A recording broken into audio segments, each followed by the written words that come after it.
Good evening, I'm Kevin Christopher. And I'm Angie Bevan. Thanks for joining us at 6. Winter storm is just hours away from moving into the bluegrass. So let's get right to Bill for the latest about what we can expect. Bill? And considering this has been a winter that has not seen a whole lot of snow, even when we're getting just a little bit of snow, it's a little bit bigger deal than it otherwise would be, say, later on in January or February. With that said, we have a threat index of 1. Why? Because we have a winter weather advisory in effect, and it's almost the entire area except for the far south and southeast. Most of the snow will be arriving midnight-ish, give or take a little faster west, a little bit later east. Heaviest will be in the pre-dawn hours. Changes to rain as we go through the morning toward afternoon tomorrow. So here's what we're thinking.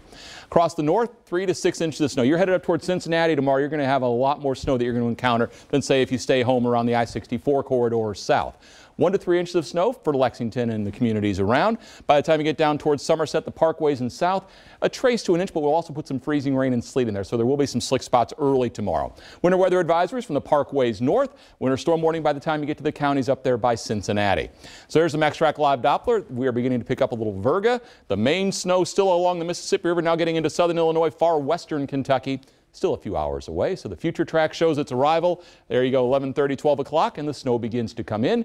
As we get into the hours around dawn, that's when the snow is at its heaviest. And you also see that rain changeover line working its way northward. We're going to talk about all of that coming up in just a minute. All right, Bill, thanks. Well, that winter weather he's just talking about has Lexington police concerned about a 12-year-old boy with autism who has been missing since noon yesterday. Osceola Camacho was last seen in the area of Armstrong Mill and River Park Drive. Police say he has run away in the past, but usually comes home the same day. He was last seen wearing a black and gray jacket, khakis, and black tennis shoes. If you see him, call 911. We are just hours away from snow potentially starting to fall, and crews around central Kentucky have been hard at work getting roads pre-treated. Alexa Hellwig is live in Lexington with the latest effort and reaction from people who are getting ready for a little snow. It's tonight's big story at 6. Yes, well, we might see our first accumulating snow of 2019.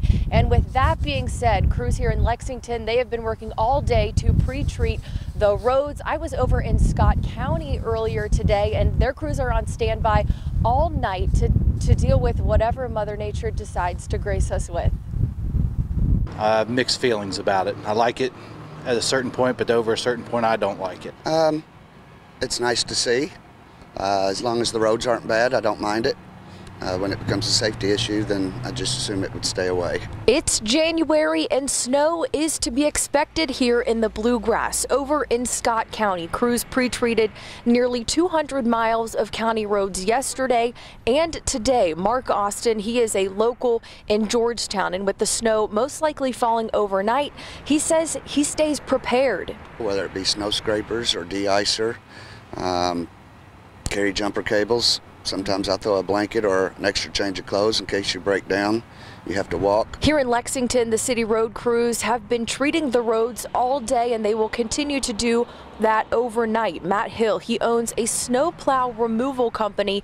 He tells me he's been bombarded with calls all day and has plans to work all weekend. Looking at the radar and the time, probably starting at about 3 in the morning. But most importantly, and as cliche as it sounds, if the snow hits, you have to take it slow when you're driving. Just take it easy, take your time, take 5 extra minutes to get to where you're going. And he's right, taking that extra 5 minutes could really make such a big difference, and hopefully you wouldn't be involved in any kind of accident. Here in Lexington, road crews will be back around midnight tonight to get back out on the roads and start treating them. And then another round of crews will be here around 7 o'clock tomorrow morning to keep the roads as safe as possible for your morning commute. For now, we're covering the news live in Lexington from the LEX 18 Mobile Newsroom. Back to you. So, with officials getting set for some winter weather, are you ready too? According to sales in a Lexington hardware store, it doesn't look like it. Tiffany Jackson continues our Storm Tracker team coverage.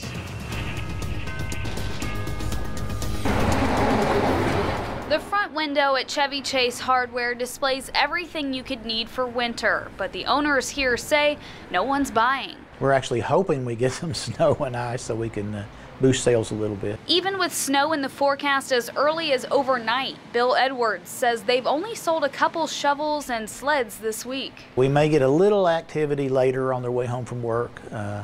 We found that most people will wait till they have a wreck getting here before they come after stuff. The day of the week that snow is expected impacts business as well. If it snows on weekends, a lot of people just choose to stay home and ride it out. He says it's actually been that way over the last few years, even after the snow we saw last winter. Problem was it was like an inch, and that was gone that afternoon. And you know, we need to sell what we want to sell. We'd like to see, you know, 2, 3, 4, 5 inches. That doesn't go away the next day. And whether their wish comes true or not, Edwards says it never hurts to be prepared. Go ahead and buy it. It won't go bad. Covering the news in Lexington, Tiffany Jackson, LEX 18 News.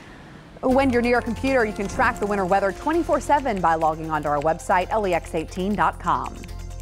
And get the latest updates on the go with the free LEX 18 Storm Tracker Weather app. In other news, a former Jessamine County babysitter is off to prison for permanently injuring a baby girl she used to watch. That little girl is 3 years old now, and she was in court with her family, who had plenty to say to Aaron Thompson. Lee Searcy has that story.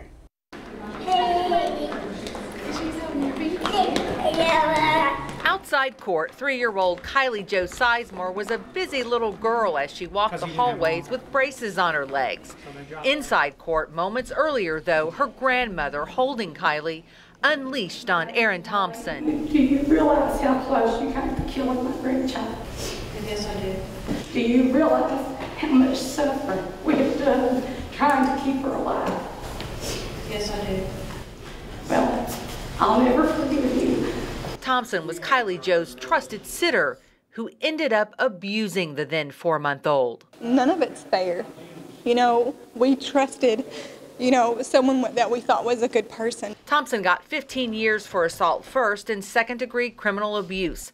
Under her care, the child suffered broken bones, brain damage, and even seizures and a stroke. She still can't use her right arm. She has lifelong consequences.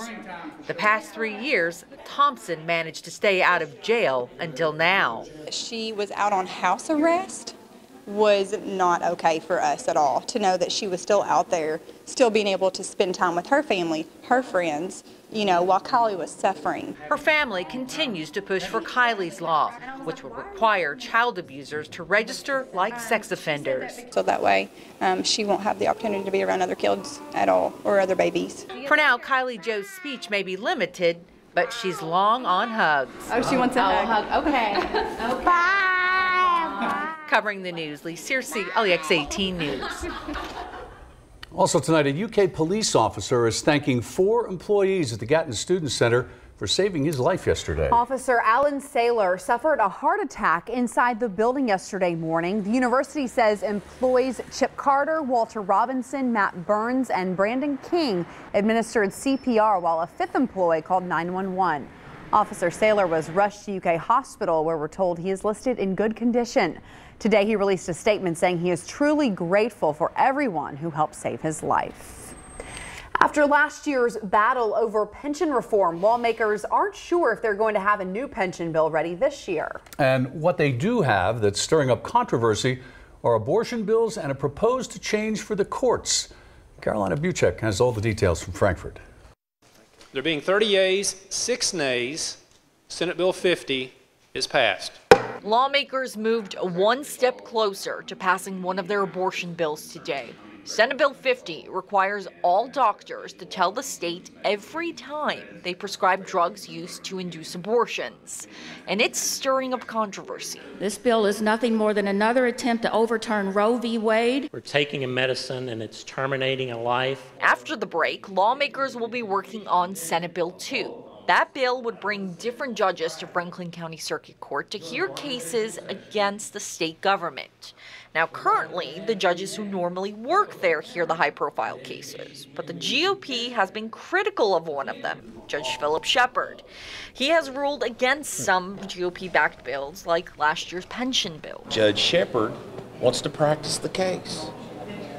And how do you change that unless you change the way cases are assigned? The Senate president says this isn't against Judge Shepard specifically, but some Democrats say that's exactly what this is, and they question whether it's constitutional. You can bring a lawsuit against state government in Franklin Circuit Court because that's what the state government is. That's how we do jurisdiction. Covering the news in Frankfurt, Carolina Buchek, LEX 18 News. Still ahead, hepatitis A has made headlines a lot recently, but health officials want to remind you of another bad virus going around, the flu. And there are ways to protect yourself from both.